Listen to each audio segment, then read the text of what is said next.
నమస్సర్వేషాం. అద్యతన విషయః సహ సా తత్.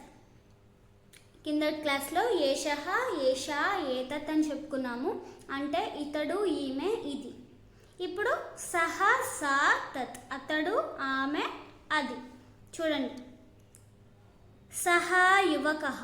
ఇక్కడ చూపిస్తున్న ఈ చూపుడు వేలు దగ్గర నుంచి యువకుడి చిత్రం అనేది దూరంగా ఉన్నదన్నమాట, పక్కనే లేదు. అందుకని సహా అనే మాటను ప్రయోగించడం జరిగింది. సహా యువకః. ఇంకొక ఉదాహరణ పుంలింగానికి అధ్యాపకః. సహా అధ్యాపకః. మీకు ఇక్కడ పిక్చర్లో అర్థమవుతుంది కదా, యువకః అంటే ఎవరు, అధ్యాపకః అంటే ఎవరు. ఓకేనా. నెక్స్ట్ సా యువతి.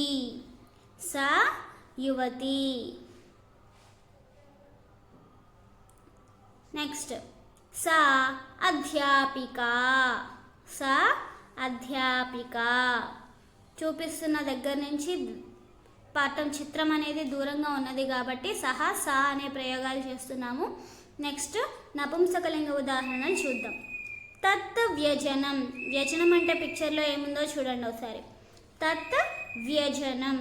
తర్వాత తత్ కంకతం. తత్ కంకతం. కంకతం అంటే దువ్వెన అన్నమాట. ఇవి ఒకసారి. సహా యువకః, సహా అధ్యాపకః,